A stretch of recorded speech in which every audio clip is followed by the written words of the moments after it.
বিশ্বনবীর বয়স মাত্র 10 বছর। কয় বছর? 10 বছর বয়স আমরা লুঙ্গিও পড়তাম না। কথা কন, ছোট বাচ্চারা অনেক সময় এই বয়সে লুঙ্গি খুলে ফেলায় না, কিন্তু বিশ্বনবী লুঙ্গি খোলেন না, লুঙ্গি পড়ে থাকে। কাবা ঘর নির্মাণের কাজ শুরু হলো, বিশ্বনবী পাথর টানতে শুরু করলেন। বিশ্বনবীর বয়সের 8-10 বছরের ছোট বাচ্চারা সবগুলা লুঙ্গি খুলে কাঁধে লইছে। সব বাচ্চারা লুঙ্গি খুলে কাঁধে নিয়েছে, আর ওই কাঁধের লুঙ্গির উপরে পাথর নিয়েছে যাতে ব্যথা না পায়। বুদ্ধি আছে। লুঙ্গি খুলে কাঁধে রেখেছে, কাঁধের উপরে পাথর রেখেছে, কিন্তু বিশ্বনবী সবাই পাথর টানে একটা, বিশ্বনবী টানে দুইটা, কিন্তু বিশ্বনবী লুঙ্গি খোলে না। কি নবী ছিলেন, কি লাজুক!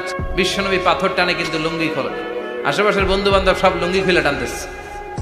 চাচা আবু তালেব দৃশ্যটা দেখলেন, কিরে সবাই লুঙ্গি খোলা, এটা লুঙ্গি ছাড়া কেন? এটার গায়ে তো লুঙ্গি আছে। বিশ্বনবী ডেকে বললেন, মুহাম্মদ লুঙ্গি খোলো। কি খোলো? সবাই খুলছে, তুমিও খোলো, তুমি কাঁধে ব্যথা পাবে, কাঁধে লুঙ্গি রেখে পাথর টানো। বিশ্বনবী বললেন, না আমি ব্যথা পাই না, আমি লুঙ্গি খুলবো না। চাচা বলল, আরে ছোট মানুষ, সমস্যা নাই, খোলো। গোছা ধরে টান দিবে, টান দেওয়ার আগে বিশ্বনবী বেহুশ হয়ে জমিনে পড়ে যায়। লুঙ্গি খোলা আর হয় নাই। বিশ্বনবীর লজ্জাস্থানও কেউ দেখে নাই। আল্লাহু আকবার। এখন আমাদের মধ্যে লাজুকতা নাই। বাবা ছেলে মেয়ে সব মিলে একসাথে হিন্দি সিরিয়াল দেখে, এরকম ফ্যামিলিও আছে না নাই? লাজুকতা হারাতে বসেছি। আল হায়াউ শু'বাতুম মিনাল ঈমান। লাজুকতা ঈমানের অঙ্গ। ইযা লাম তাস্তাহি ফাসনা মা শি'তা। যখন তোমার লজ্জা থাকবে না, তোর যা মন চায় তুই তাই করতে পারবি। লাজুকতা আমরা হারাতে বসেছি, কোনো ক্ষেত্রে আমাদের লাজুকতা নাই। বিশ্বনবী এত লাজুক ছিলেন, হালিমাতুস সাদিয়া বলে, 5 বছর কুরাইশি মুহাম্মদকে আমি লালন পালন করলাম, একদিনও কাঁদতে দেখি নাই। ক্ষুধা লাগলেও কাঁদে না, ব্যথা পেলেও কাঁদে না, শুধু লজ্জাস্থানের জায়গা থেকে কাপড় সরে গেলে মুহাম্মদ চিৎকার দিয়ে ওঠে। কি লাজুক ছিলেন! তার মানে কাবা ঘর নির্মাণের দিক থেকে বাপ বেটার মধ্যে মিল আছে না নাই? সাইয়েদনা ইব্রাহিম কাবা বানালেন বয়স্ক অবস্থায়, বিশ্বনবী বানালেন শৈশবকালে। পড়েন সুবহানাল্লাহ। এরপর 6 নম্বরে মিল হলো, বাপ বেটা দুইজনেই ইসলামের কারণে, কোরআনের দাওয়াত দেওয়ার কারণে ঘর ছাড়া হয়েছে। সাইয়েদনা ইব্রাহিমও ঘর ছাড়া,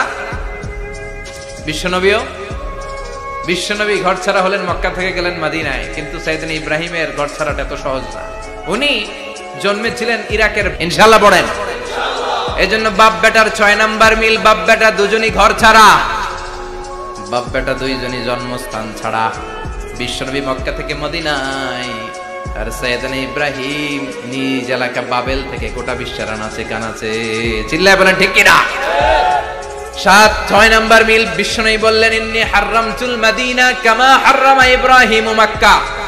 আমি মদিনাকে হারাম ঘোষণা করেছি যেমনি সাইয়েদনা ইব্রাহিম মক্কারে হারাম ঘোষণা করেছে।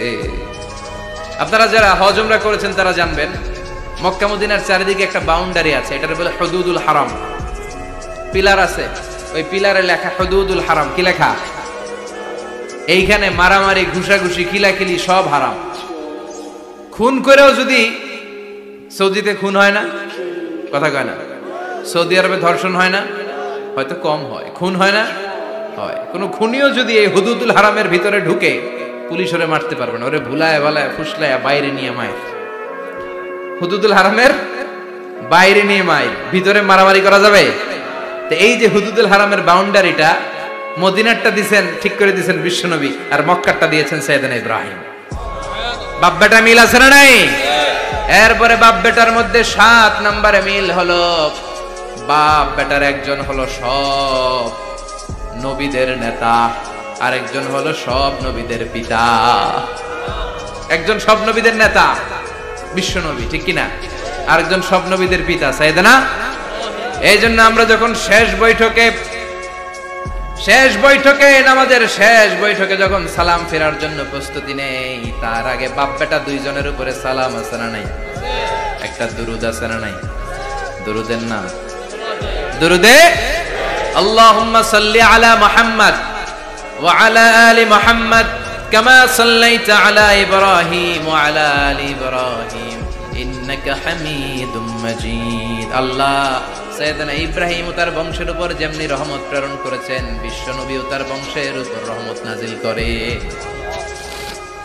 আল্লাহুম্মা বারিক আলা মুহাম্মদ ওয়া আলা আলি মুহাম্মদ কামা বারাকতা আলা ইব্রাহিম ওয়া আলা আলি ইব্রাহিম ইন্নাকা হামিদুম মাজিদ। ও আল্লাহ, সাইয়েদনা ইব্রাহিমের বংশের উপর এবং তার উপর যেমনি বরকত নাজিল করেছেন, বিশ্ব নবীও তার বংশের উপর তেমনি বরকত নাজিল করে। দেখেন, দুইজনের কথাই আছে, বিশ্ব নবীর কথাও আছে, সাইয়েদনা ইব্রাহিমের কথাও আছে। এই 7টা দিক থেকে বাপ বেটার মধ্যে মিল রেখেছে কে? সে আল্লাহ বললেন, ওয়াযকুর ফিল কিতাবি ইব্রাহিম ইন্নাহু কানা সিদ্দীকান নাবিয়্যা। ও নবী, আপনার এই কোরআনের ভেতরে আমার খলিলের নামটা রাখেন, কারণ আমার খলিল যেন তেন কোনো নবী নয়, সাধারণ পয়গম্বর নয়। আমার নবী ইব্রাহিম হলো সিদ্দিক, সত্য প্রকাশে আপোষহীন। এজন্য আল্লাহ খুশি হয়ে ওনার একটা টাইটেল দিলেন, টাইটেলটা হলো খলিল। ওয়াত্তাখাযাল্লাহু ইব্রাহিমা, চিল্লায় বলেন ওয়াত্তাখাযাল্লাহু ইব্রাহিমা, আমি ইব্রাহিমকে খলিল বানিয়েছি। খলিল মানে দোস্ত। খলিল মানে কি? আল্লাহ দুনিয়ার একজনের দোস্ত ডাকে। কি মজার ব্যাপার, কেমন লাগে তার কাছে শুনতে? সুবহানাল্লাহ কইবেন না? ওনারে বানাইলেন খলিল আর বিশ্বনবীরে বানাইলেন হাবিব। সুবহানাল্লাহ পড়েন। বাপ বেটা সব নিয়ে গেছে। সাইয়েদনা ইব্রাহিম হচ্ছেন বাবা আর বিশ্বনবী ছেলে। বিশ্বনবীর অনেক উপরের পুরুষ হচ্ছে সাইয়েদনা ইব্রাহিম। তো এটা পর্দাদা না, বাবা না? বিশ্বনবী বলতেন, আনা দাওয়াতু আবি ইব্রাহিম, আমি নবীরে পেয়ে নাচানাচি করো, আমি তো ইব্রাহিম আলাইহিস সালামের দোয়ার ফসল।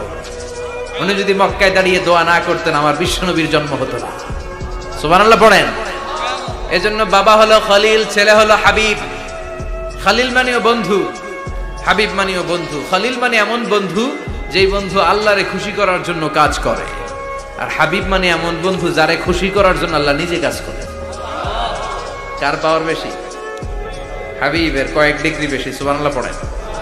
তার মানে বাপ বেটা, বাবা হলো খলিল, ছেলে হলো হাবিব।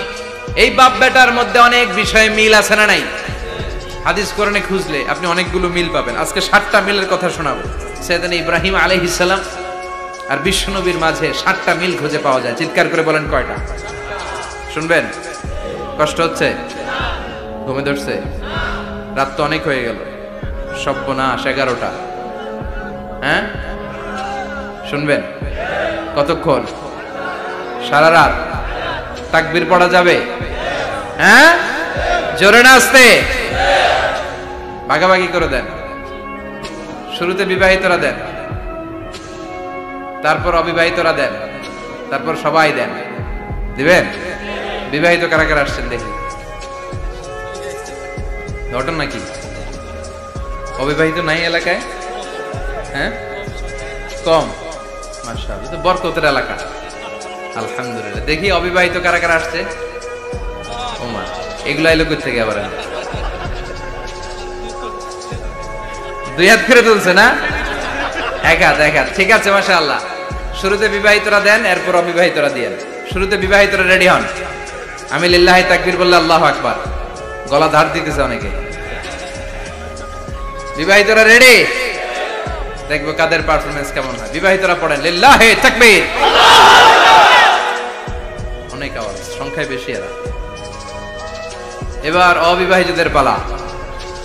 হ্যাঁ, অবিবাহিতরা রেডি? দেখি কি অবস্থা। এবার অবিবাহিতরা দাও লিল্লাহি তাকবীর।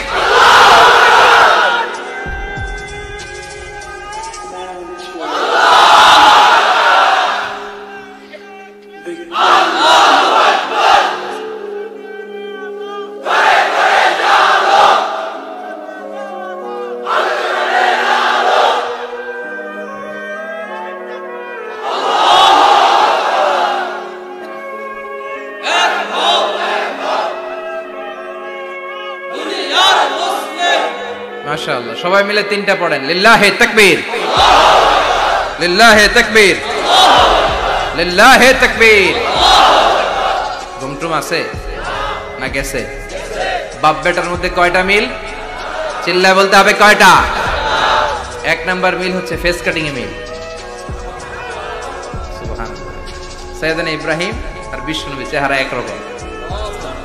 বিশ্বনবী যখন মেরাজ রজনীতে আকাশে গেলেন, এক এক আসমানে এক এক নবীর সাথে দেখা, এক আসমানে সাইয়েদনা ইব্রাহিমের সাথে দেখা। মেরাজ শেষ করে যখন সাহাবীদের কাছে বর্ণনা করছেন কোন নবীর চেহারা দেখতে কিরকম, বিশ্বনবী বললেন আম্মা ইব্রাহিম, বুখারীর বর্ণনা, আম্মা ইব্রাহিম ফানজুরু ইলা সাহিবিকুম, আর ইব্রাহিম নবীর চেহারা কেমন জানতে চাও? জানতে হলে আমি বিশ্বনবীর দিকে তাকাও। আমার চেহারা দেখতে যেমন, আমার বাবা সাইয়েদনা ইব্রাহিমের চেহারা প্রায় হুবহু এরকম। তার মানে এক নম্বরে কোন দিকে মিল? চেহারাতে মিল, ফেস কাটিং এ মিল, চিল্লায় কোন ঠিক কিনা? দুই নম্বরে উসওয়ায়ে হাসানা, দুই নবীর ক্ষেত্রে উসওয়ায়ে হাসানা শব্দ কোরআনে ব্যবহার করেছে কে? লাকাদ কানা লাকুম ফি রাসূলিল্লাহি উসওয়াতুন হাসানা, তোমাদের জন্য বিশ্বনবীর জীবনীর ভেতরে উত্তম আদর্শ আছে না নাই? আবার ইব্রাহিমের ক্ষেত্রে বললেন কদ কানাত লাকুম উসওয়াতুন হাসানাতুন ফি ইব্রাহিম, বিশ্বনবীর জীবনীতে যেমনি তোমাদের জন্য আদর্শ, সাইয়েদনা ইব্রাহিমের জীবনীতেও সুবহানাল্লাহ পড়ে। তার মানে বিশ্বনবীও মডেল, সাইয়েদনা ইব্রাহিমও মডেল, নাকি শাহরুখ খান আমাদের মডেল? ইমরান খান, জর্দা খান, কেউ আমাদের মডেল?